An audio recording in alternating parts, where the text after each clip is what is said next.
Chapter 16. Letters. In the cold grey dawn the sisters lit their lamp and read their chapter with an earnestness never felt before, for now the shadow of a real trouble had come. The little books were full of help and comfort, and as they dressed they agreed to say good-bye cheerfully and hopefully, and send their mother on her anxious journey unsaddened by tears or complaints from them. Everything seemed very strange when they went down, so dim and still outside, so full of light and bustle within. Breakfast at that early hour seemed odd, and even Hannah's familiar face looked unnatural as she flew about her kitchen with her nightcap on. The big trunk stood ready in the hall, mother's cloak and bonnet lay on the sofa, and mother herself sat trying to eat, but looking so pale and worn with sleeplessness and anxiety that the girls found it very hard to keep their resolution. Meg's eyes kept filling in spite of herself. Jo was obliged to hide her face in the kitchen roller more than once, and the little girls wore a grave, troubled expression, as if sorrow was a new experience to them. Nobody talked much, but as the time drew very near, and they sat waiting for the carriage, Mrs. March said to the girls, who were all busied about her, one folding her shawl, another smoothing out the strings of her bonnet, a third putting on her overshoes, and a fourth fastening up her travelling bag, "Children, I leave you to Hannah's care, and Mr. Lawrence's protection. Hannah is faithfulness itself, and our good neighbour will guard you as if you were his own. I have no fears for you, yet I am anxious that you should take this trouble rightly. Don't grieve and fret when I am gone, or think that you can be idle and comfort yourselves by being idle and trying to forget. Go on with your work as usual, for work is a blessed solace. Hope and keep busy, and whatever happens, remember that you never can be fatherless." "Yes, mother." "Meg, dear, be prudent. Watch over your sisters, consult Hannah, and in any perplexity go to Mr. Lawrence. Be patient, Jo. Don't get despondent or do rash things. Write to me often, and be my brave girl, ready to help and cheer all. Beth, comfort yourself with your music, and be faithful to the little home duties. And you, Amy, help all you can. Be obedient, and keep Happy safe at home." "We will, mother, we will." The rattle of an approaching carriage made them all start and listen. That was the hard minute, but the girls stood it well. No one cried, no one ran away or uttered a lamentation, though their hearts were very heavy as they sent loving messages to father, remembering as they spoke that it might be too late to deliver them. They kissed their mother quietly, clung about her tenderly, and tried to wave their hands cheerfully when she drove away. Laurie and his grandfather came over to see her off, and Mr. Brooke looked so strong and sensible and kind that the girls christened him Mr. Greatheart on the spot. "Good-bye, my darlings. God bless and keep us all," as she kissed one dear little face after the other, and hurried into the carriage. As she rolled away, the sun came out, and looking back, she saw it shining on the group at the gate like a good omen. They saw it also, and smiled and waved their hands, and the last thing she beheld, as she turned the corner, was the four bright faces, and behind them, like a bodyguard, old Mr. Lawrence, faithful Hannah, and devoted Laurie. "How kind every one is to us," she said, turning to find fresh proof of it in the respectful sympathy of the young man's face. "I don't see how they can help it," returned Mr. Brooke, laughing so infectiously that Mrs. March could not help smiling, and so the journey began with the good omens of sunshine, smiles, and cheerful words. "I feel as if there had been an earthquake," said Jo, as their neighbours went home to breakfast, leaving them to rest and refresh themselves. "It seems as if half the house was gone," added Meg forlornly. Beth opened her lips to say something, but she could only point to the pile of nicely mended hose which lay on mother's table, showing that even in her last hurried moments she had thought and worked for them. It was a little thing, but it went straight to their hearts, and in spite of their brave resolutions, They all broke down and cried bitterly. Hannah wisely allowed them to relieve their feelings, and when the shower showed signs of clearing up, she came to the rescue, armed with a coffee pot. "Now, my dear young ladies, remember what your ma said, and don't fret. Come and have a cup of coffee all round, and then let's fall to work and be a credit to the family." Coffee was a treat, and Hannah showed great tact in making it that morning.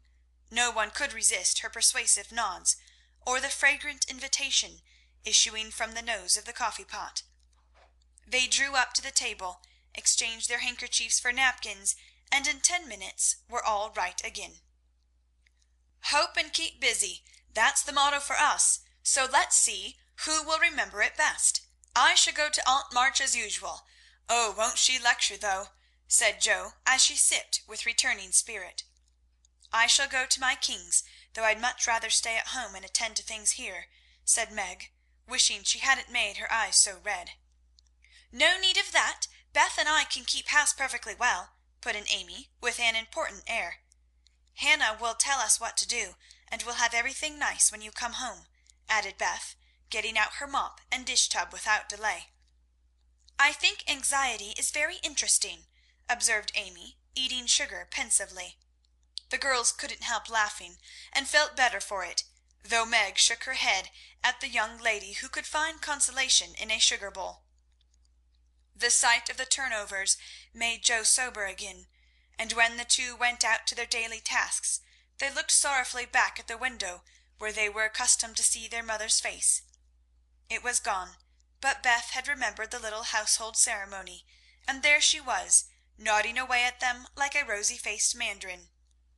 "That's so like my Beth," said Jo, waving her hat with a grateful face.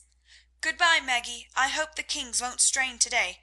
Don't fret about father, dear," she added as they parted. "And I hope Aunt March won't croak. Your hair is becoming, and it looks very boyish and nice," returned Meg, trying not to smile at the curly head, which looked comically small on her tall sister's shoulders. "That's my only comfort," and touching her hat à la Laurie, away went Jo, feeling like a shorn sheep on a wintry day. News from their father comforted the girls very much, for though dangerously ill, the presence of the best and tenderest of nurses had already done him good. Mr. Brooke sent a bulletin every day, and, as the head of the family, Meg insisted on reading the dispatches, which grew more cheerful as the week passed. At first every one was eager to write, and plump envelopes were carefully poked into the letter-box by one or other of the sisters, who felt rather important with their Washington correspondence. As one of these packets contained characteristic notes from the party, we will rob an imaginary mail and read them. My dearest mother, it is impossible to tell you how happy your last letter made us, for the news was so good we couldn't help laughing and crying over it.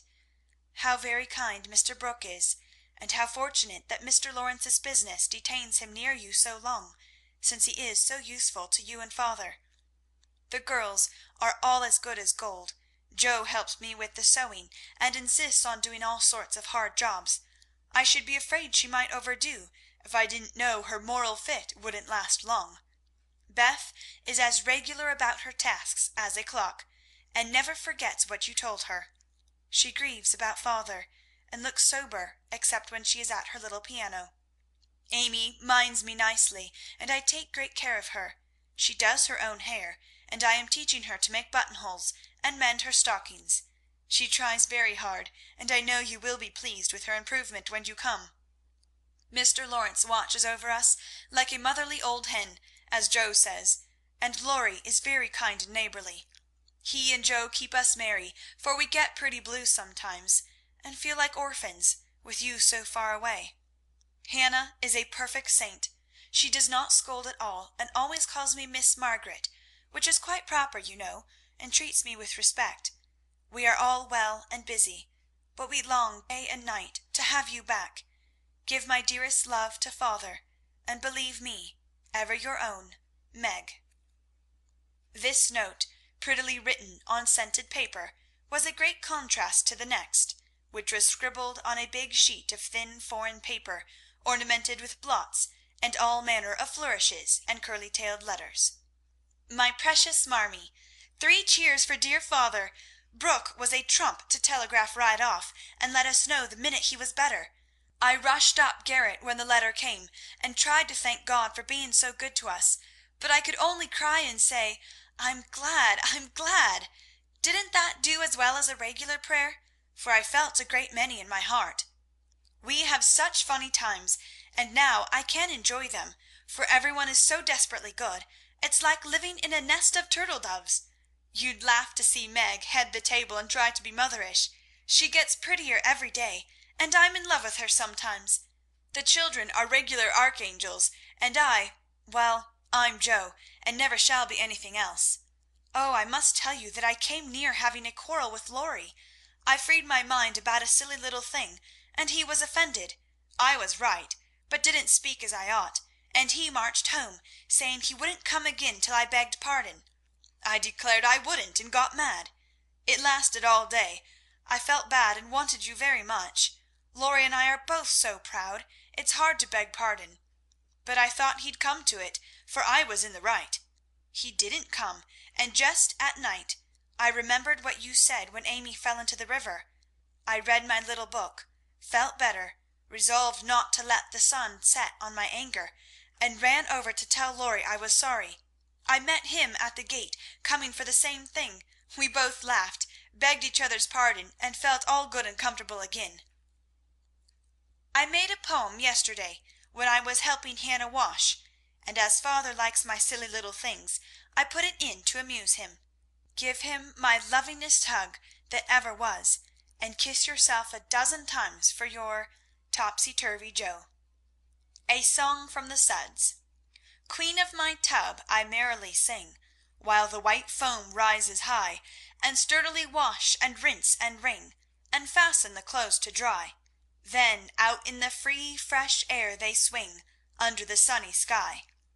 I wish we could wash from our hearts and souls the stains of the week away, and let the water and air by their magic make ourselves as pure as they. Then on the earth there would be indeed a glorious washing day. Along the path of a useful life will heart's ease ever bloom. The busy mind has no time to think of sorrow or care or gloom, and anxious thoughts may be swept away as we bravely wield a broom. I am glad a task to me is given to labor at day by day, for it brings me health and strength and hope, and I cheerfully learn to say, head you may think, heart you may feel, but hand you shall work alway. Dear Mother, there is only room for me to send my love and some pressed pansies from the root I have been keeping safe in the house for father to see. I read every morning, try to be good all day, and sing myself to sleep with father's tune. I can't sing Land of the Leal now, it makes me cry. Everyone is very kind, and we are as happy as we can be without you. Amy wants the rest of the page, so I must stop. I didn't forget to cover the holders, and wind the clock, and air the rooms every day. Kiss dear father on the cheek he calls mine. Oh, do come soon to your loving little Beth. Ma chère maman, we are all well. I do my lessons always, and never corroborate the girls. Meg says I mean contradict, so I put in both words, and you can take the properest. Meg is a great comfort to me, and lets me have jelly every night at tea. It's so good for me, Joe says, because it keeps me sweet-tempered. Laurie is not as respectful as he ought to be. Now I am almost in my teens, he calls me chick, and hurts my feelings by talking French to me very fast when I say merci or bonjour, as Haydée King does. The sleeves of my blue dress were all worn out, and Meg put in new ones, but the full front came wrong, and they are more blue than the dress. I felt bad, but did not fret. I bear my troubles well, but I do wish Hannah would put more starch in my aprons, and have buckwheats every day. Can't she? Didn't I make that interrogation point nice? Meg says my punctuation and spelling are disgraceful, and I am mortified. But dear me, I have so many things to do, I can't stop. Adieu. I send heaps of love to papa. Your affectionate daughter, Amy Curtis March. Dear Miss March, I just drop a line to say we get on fust rate. The girls is clever and fly round right smart. Miss Mag is going to make a proper good housekeeper. She has the liking for it and gets the hang of things surprisin' quick. Joe doos beat all for going ahead, but she don't stop to calculate fust, and you never know where she's like to bring up. She done out a tub of clothes on Monday, but she starched 'em afore they was wrenched, and blued a pink calico dress till I thought I should 'a died a laughin'. Beth is the best of little creeters, and a sight of help to me, being so forehanded and dependable. She tries to learn everything, and really goes to market beyond her years, likewise keeps accounts, with my help, quite wonderful. We have got on very economical so far. I don't let the girls have coffee only once a week, according to your wish, and keep 'em on plain, wholesome victuals. Amy does well without fretting, wearing her best clothes and eating sweet stuff. Mr. Lorry is as full as didios as usual, and turns the house upside down frequent, but he heartens the girls, so I let him have full swing. The old gentleman sends heaps of things, and is rather wearing, but means well, and it ain't my place to say nothin'.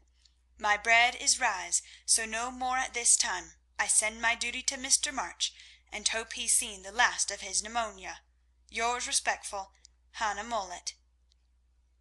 Head Nurse of Ward No. 2. All serene on the Rappahannock. Troops in fine condition. Commissary department well conducted. The Home Guard under Colonel Teddy always on duty. Commander-in-Chief General Lawrence reviews the army daily. Quartermaster Mullet keeps order in camp, and Major Lyon does picket duty at night.